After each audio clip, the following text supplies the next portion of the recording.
Carolina weekend on the diamond. Last season, Drew Wharton's triple won it for the Tigers on Sunday. It put an exclamation point on a series win for Clemson against the Gamecocks. Tonight, game number 1 of the 2019 series. It's coming up.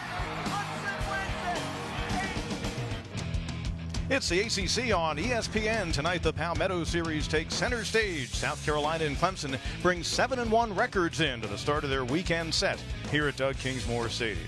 Hi, friends, and welcome in. Along with Ron Smith and Jose Alvarez, Pete Hannity with you. Well, the intensity of a rivalry may be the very best in college baseball in the entire country. Ron, you really can't beat the atmosphere. Both programs perennial top 10 in the country and very rabid fan bases. Good rivalry right here. Like pro sports, Boston Yankees, Dodgers, Giants. This is a great rivalry. These kids played against each other.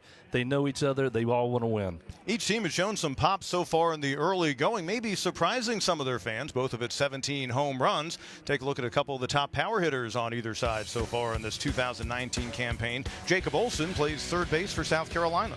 Jacob Olson started 62 games last year and hits .379 right now. 4 home runs, 4 doubles.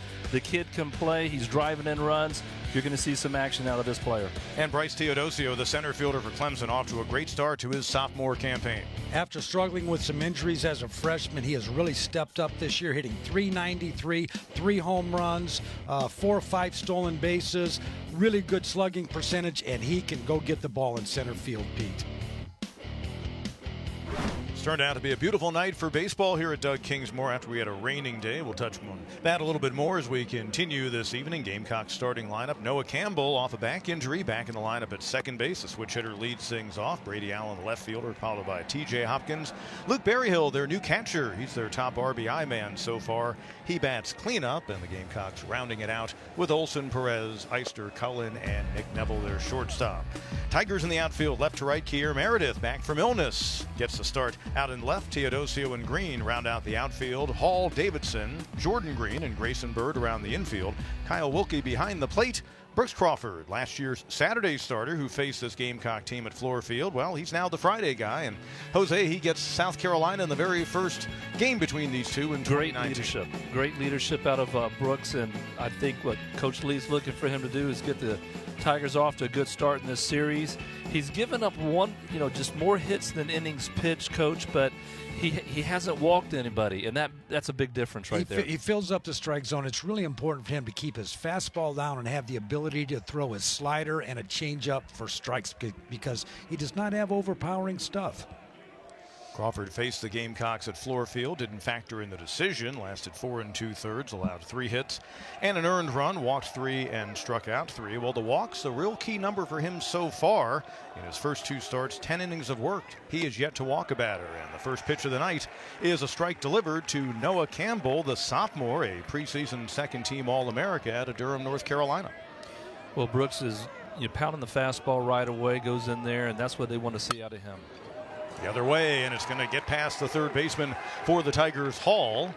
Meredith picking it up down the left field line, but Campbell, the speediest of the Gamecocks, a leadoff double to start things out tonight. Grayson Bird, one of 4 batting from the left side tonight in this Clemson lineup against the righty starter Majinski.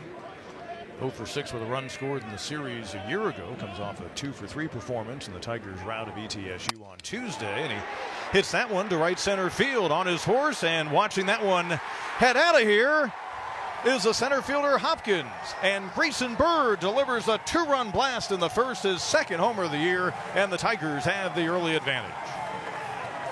Well, good job of turning the fastball around, and that ball didn't take much time to get out of here. I didn't think it was going to be out. I thought it was going to be off the wall or a solid double, but he ran around first base, looked back at his dugouts like saying, I told you I was going to get him.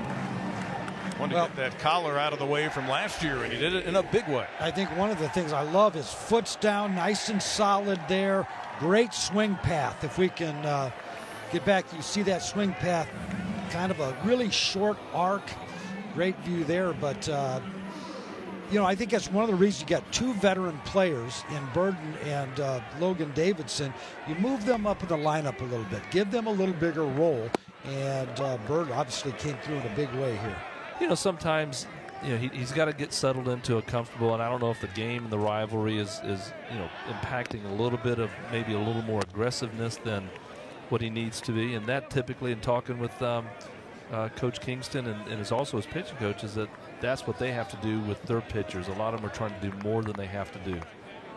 Gamecocks as a team, if you're wondering, 6 out of 9 on stolen bases this year. Skied to right center field and deep. Teodosio giving chase at the hill, the wall, and that one's out of here. We told you Eister has some pop in his bat, and his second homer of the season has tied us at 2 apiece here in the second.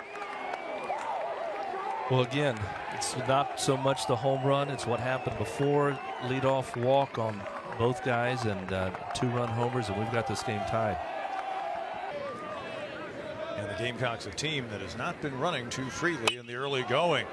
Launched down the left side and just inside the line. It'll bounce up against the wall. Cullen advancing to third, into second with a 2-out double. Goes the freshman Brady Allen. And South Carolina again with runners on second and third and looking to take their first lead of the game with 2 away here in the second. Third double this season for Brady Allen. Here's Hopkins, who reached on the error on a grounder to the third baseman Hall in the first inning. This one skied high and deep to left. No doubt about that one. Halfway up into the left field grandstand. A second home run of the inning for South Carolina. A 3-run blast for TJ Hopkins, his third of the year, and the Gamecocks move in front. That ball was crushed.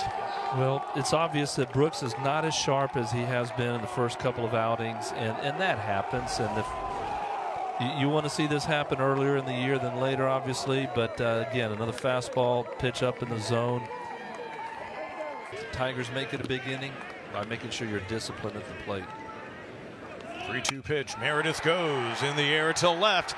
Taking a look at it, looking up shy of the wall and pulling it in on the hill is Allen. Tagging and scoring Teodosio. That one had a lot of folks holding their breath. Stays in the park. It'll be a sacrifice fly RBI for Hall, and it makes it a 5-4 game. Davidson at first. 1-2 pitch. Swing and a miss. And appropriately, Carey ending this game with a strikeout. 8th of the ball game for the freshman. 14th time on the night. Clemson goes down on strikes, and game number 1 of the weekend is in the books. A 5-4 South Carolina victory. Well, it's good breaking ball, an outstanding job of relief pitching by Brett Carey. Again, our hope is that Majency is going to be okay. But it was a good ball game. Unfortunately, it didn't go for the way of the Tigers. They'll have to bounce back tomorrow, and the way they've done it all 4 games, they've lost the first game. Well, just outstanding job really by both bullpens, and the 5-run second inning by the Gamecocks stood up. Clemson battled back, missed an opportunity in the second inning to push a run across that ultimately cost them the ball game.